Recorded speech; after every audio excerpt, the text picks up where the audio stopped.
This film is dedicated to the first peoples of this region, the Shasta, Karuk, and Upper Klamath River ancestors, whose footprints have been felt on this landscape since the beginning of time.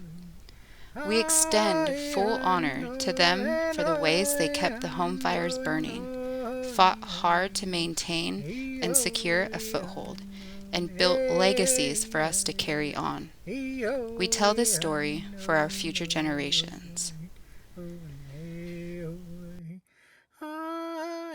Yo to ekreya nani yaha apa awakam karuna arahi pie pamay arares im upam warkas nanu uhus kas nani yaha The Karuk, Shasta, and Upper Klamath River people have a rich history intertwined with these lands, as they have been co-stewards of the mountains, valleys, and waterways. Since the beginning of time, their villages and lifeways have stretched along the Klamath, Salmon, and Scott rivers. Before the arrival of foreigners, life unfolded in seasons across a spiritual landscape full of everything they needed.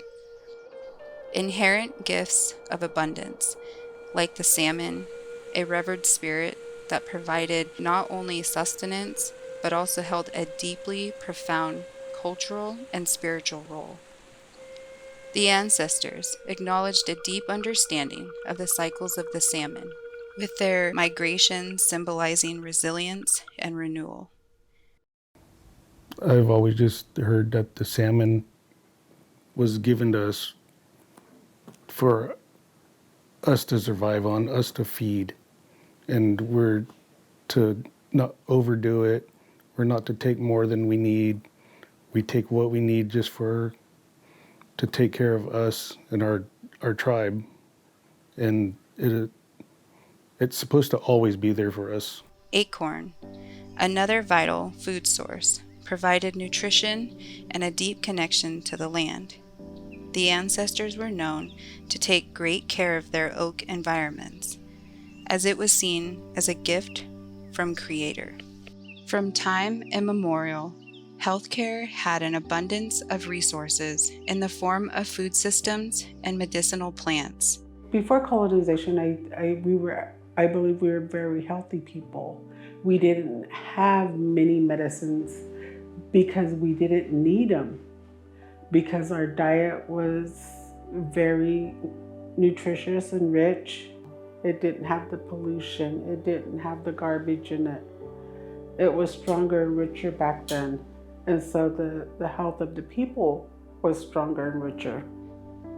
Power places marked by ancient stone formations, sacred springs, or towering peaks held a special significance and testified to a time beyond memory when the world was formed and the ancestors were brought to life. These places were both seen and experienced as portals to the divine, places where prayers are offered, ceremonies were held, and connections to ancestors strengthened. These landscapes were more than just physical spaces with hard-line boundaries. They were home, and most importantly, respected areas of belonging. The first Europeans to enter this area were fur trappers in 1826. This marked a pivotal moment in history, as curiosity gave way to a relentless pursuit of manifest destiny. With the passing of the Indian Removal Act of 1830, westward expansion was fueled. Fur traders brought influenza that resulted in a drastic reduction to the local indigenous population. Between 1841 and 1846, the California and Applegate trails would create a highway for rapid settlement. In 1848, the discovery of gold sparked a frenzy that led to both remarkable discoveries and horrifying atrocities. The gold rush from my personal understanding, was absolutely terrible for the native people. I mean, not just, I mean, it was for the Karuks, it was for the Shastas, the Yuroks, the Hupas, but it was not just in our area. It was basically everywhere they found gold is where native people were, and they were pretty much like in the way.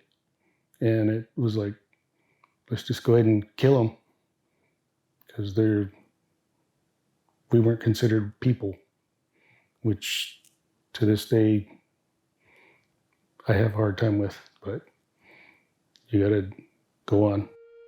As European settlers ventured further into Upper Klamath, Shasta, and Scott River territories, clashes and violence became increasingly prevalent. The Karuk and Shasta tribes, who had long called these areas home, faced immense challenges as their ancestral lands were encroached upon and their way of life disrupted at its core. By 1848, Shasta and Karuk people began to experience significant population declines.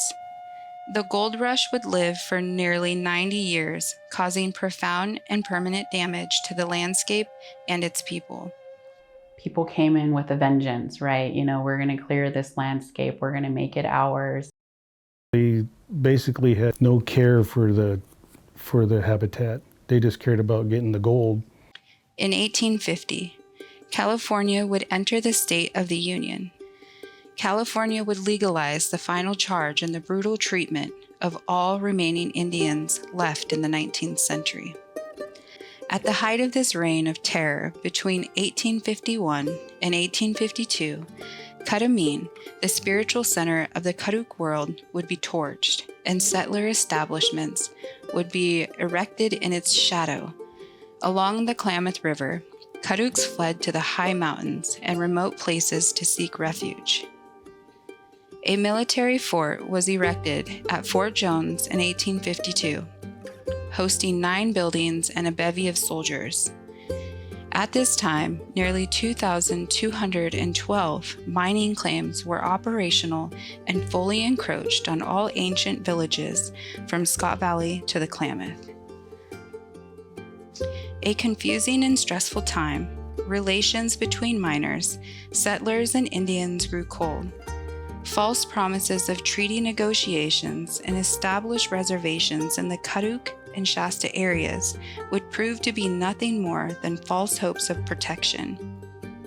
Near the late 1800s, what little Indians left in the Scott Valley region, most Karuk and a handful of Shasta, were left with no choice but to abandon much of their traditional lifestyles, having to rely on Western standards of living. As roads were developed along ancient trails, telephone wires established, and automobiles were introduced, logging, haying, and homestead labor became one of the only economic options. I believe they're like super people to be able to work with the people more than likely that oppressed them. They had to work with them to get things going for them, not just themselves, but their tribe, their willingness to overcome oppression to make a living. The U.S. Census would document these trivial cultural changes, often listing families by colonial surnames while citing their blood degree, tribe of origin, and their occupations as laborer or basket maker, and English-speaking or Karuk only. One tragic era of settlement was the establishment of boarding schools. Kill the Indian and save the man was the mantra of the assimilation policies that passed through Congress in the 1870s. Across the country, nearly 400 schools would rise. Forced and coerced Indian children of Quartz Valley were not spared. The boarding school experience that I heard through my sisters and brothers, my older sisters and brothers, that they were taken away from my mom and put into Mawa, and they ran away from Chimawa and came back, and which is, you know, a long ways from here, but they came back to the reservation, and that was probably my sister, my older brother Ken, Nancy Jerry. She came back. The only one that got left at our house was my sister Imogene, because she was just a baby, and they was trying to take her too, but my mom fought them about that.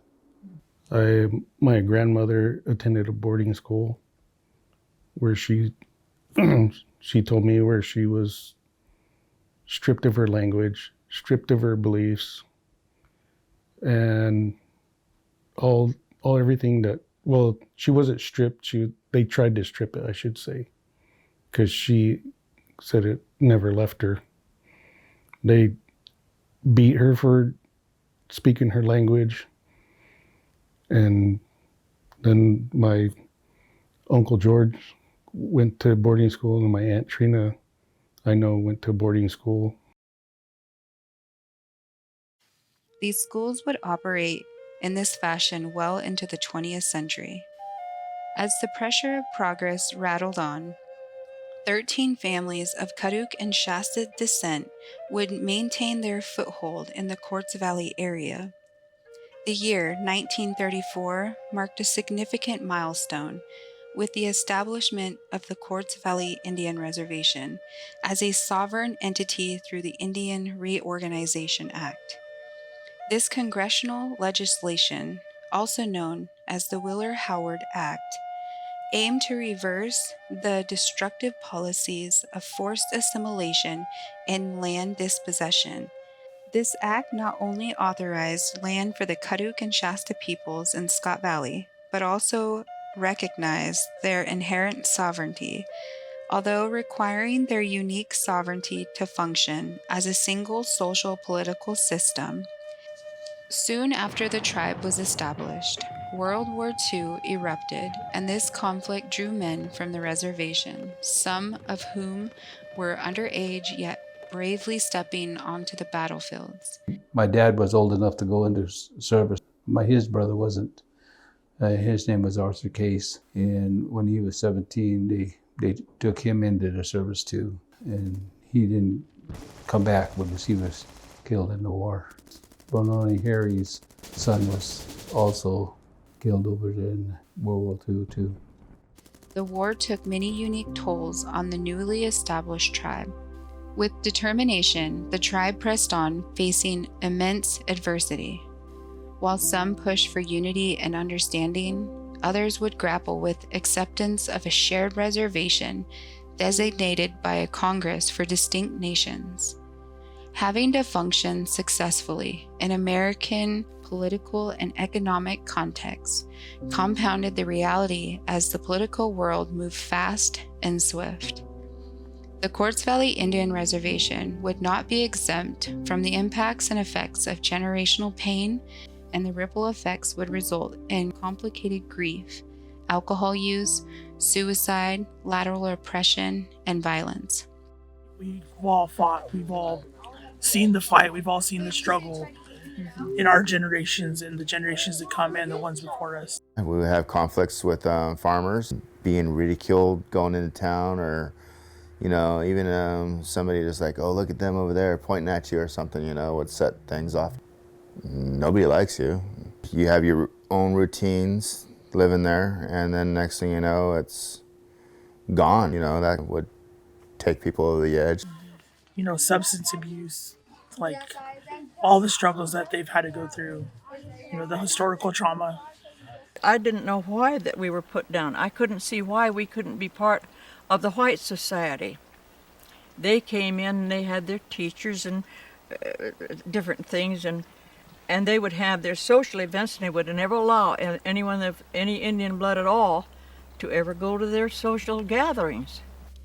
Founding leaders were pressed to work through internal and uphill battles with little support from governing agencies.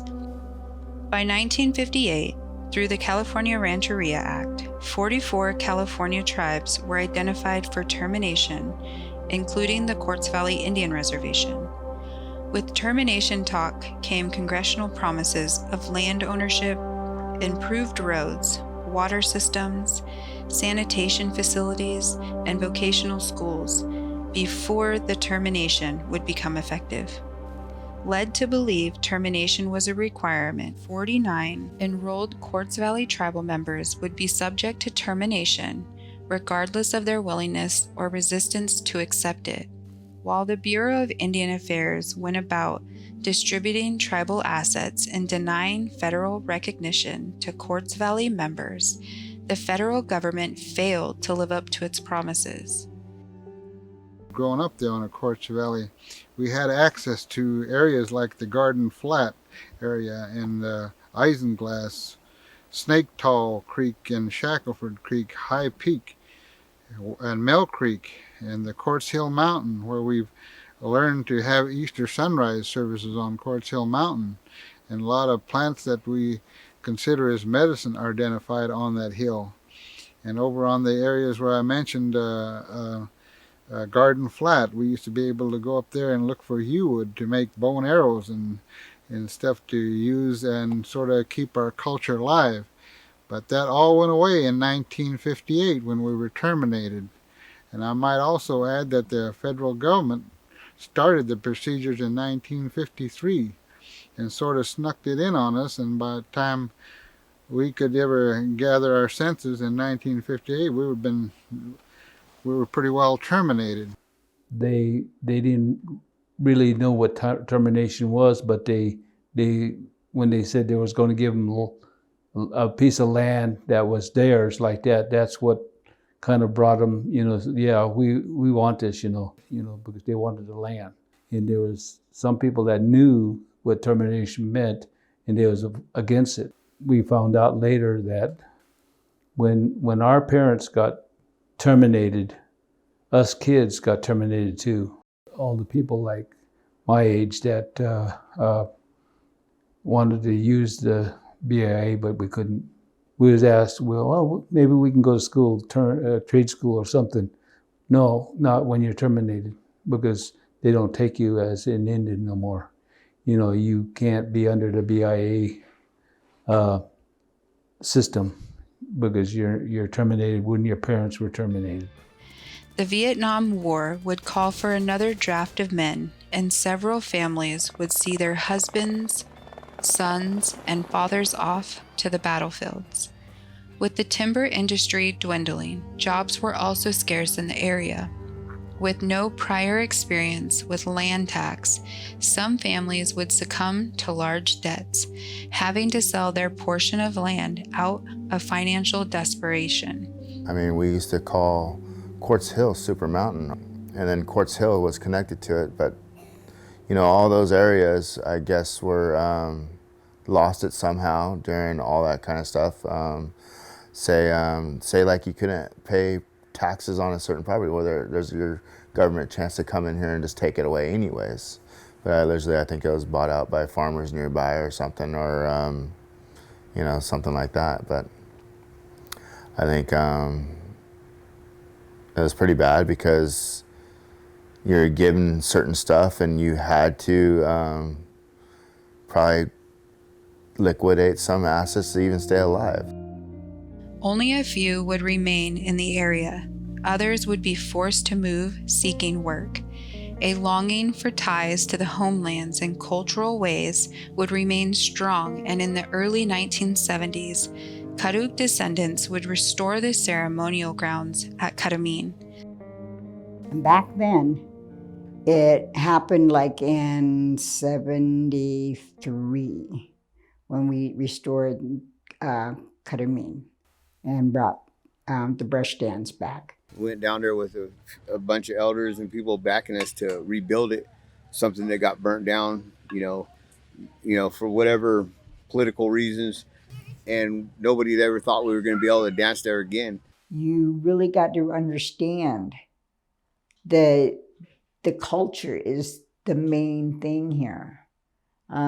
Passing on the language and the regalia and the dancing situations and the beliefs that you have to have. It can be said that the spiritual restoration was strong, and that those ceremonies can be seen as a major contribution to turn of events about to come. In the late 1970s, American Indians were taking national platforms to advocate for their rights in a major way.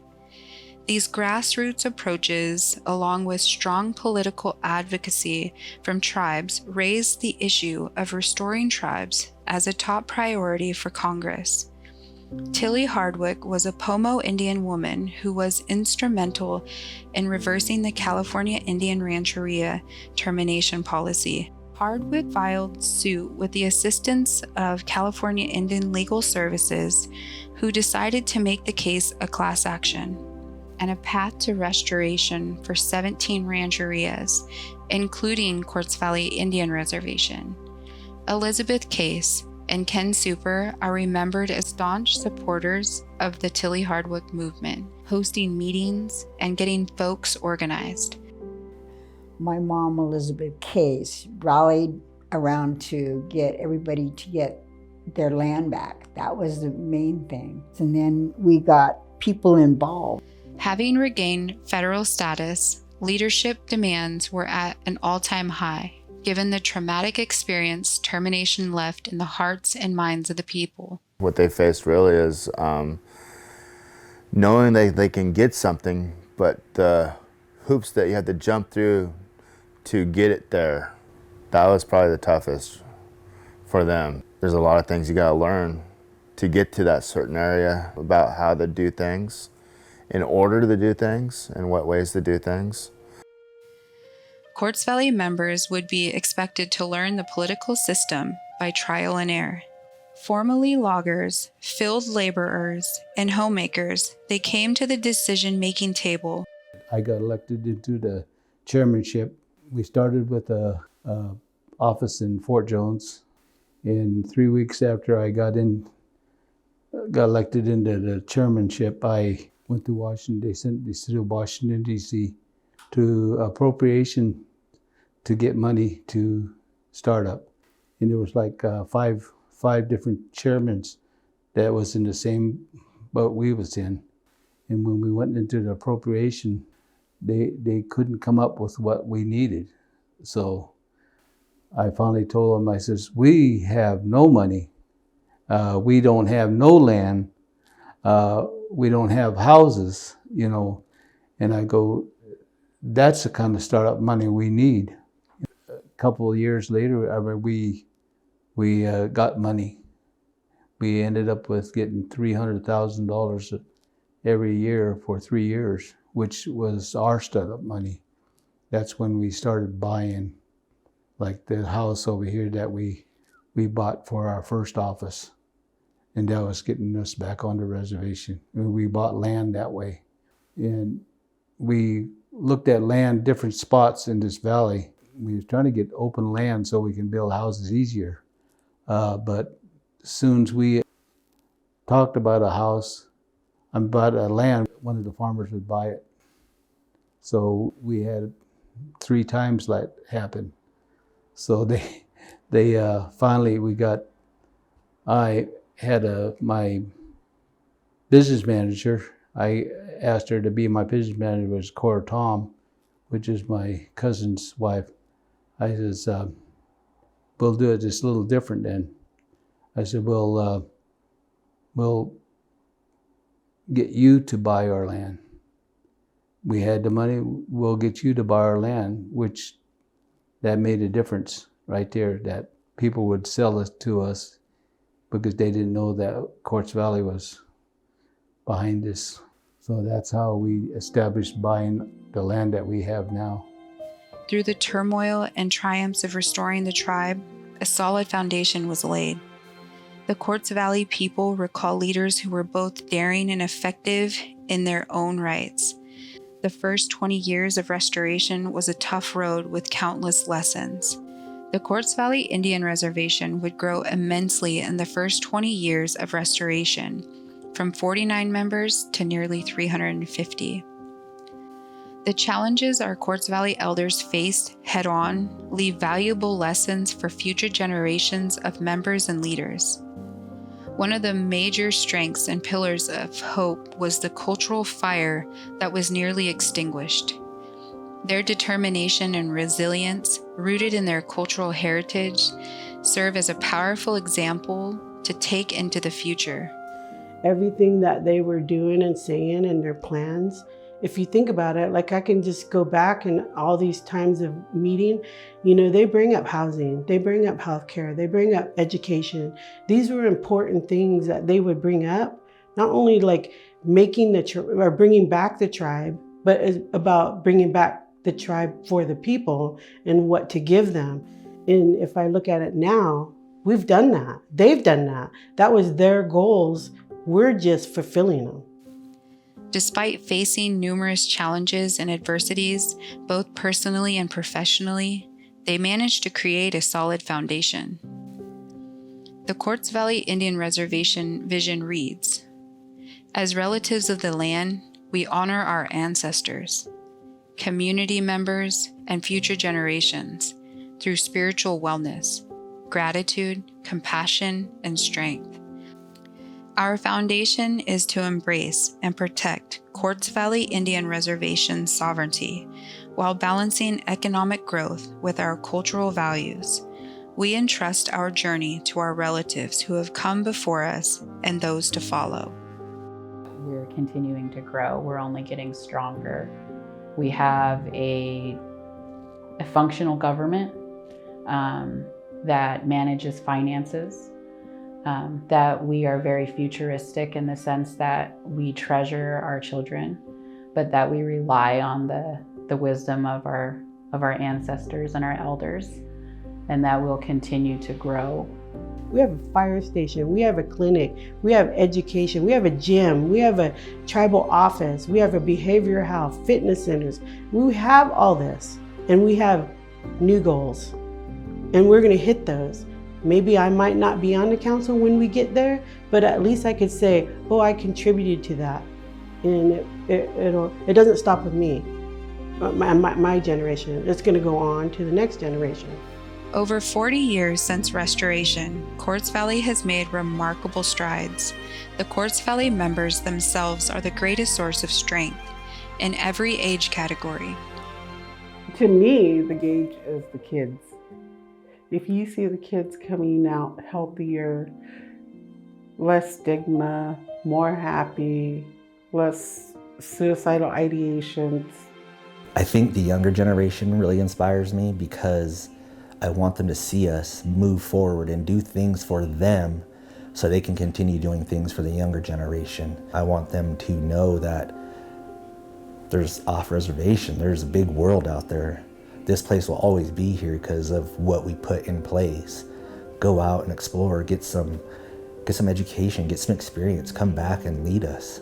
I always talk to my little cousins after I go on trips and stuff, and just saying, like, showing them all these amazing things and telling them all these amazing things that I've done, and just really trying to motivate them to want to finish school and want to go out and travel the world or go to school. I'm going to be a grandpa, and my second grade, and hopefully teach him all the stuff I learned. I'm just hoping he shows his son what I taught him. Our kids are our future. Our grandkids and our great-great-grandkids are going to be our future.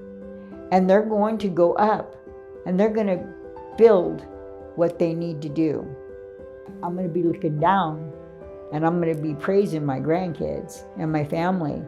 If they stick together and not fight, then we're going to go a long ways. I think it's good that we're coming back together as a tribe. I know that there are a lot of times where people didn't get along so much, and now they do. I want to be a leader, doing everything I could possibly do to keep our culture alive. But the biggest thing for me is expanding our reservation. I think it's really important to instill in our next generation that they should not be afraid to embrace their culture, and that they should not be afraid to also get an education to help our tribe. Myself personally right now, I am in the middle of working to become a RDA, a registered dental assistant. I signed up for classes to become a CMA as well. When I think about Quartz Valley in the future, I hope I will see more kids, more cultural activities. When you look at Quartz Valley, you may see a small group of people tucked along the hillside. In reality, we are parents raising the next generation of culturally grounded members. We are survivors. We are descendants of the first people. We are stewards of the land. We are healthcare workers, college students, and athletes. We are tribal leaders. We are culture bearers. We are resilient. We are the Quartz Valley people.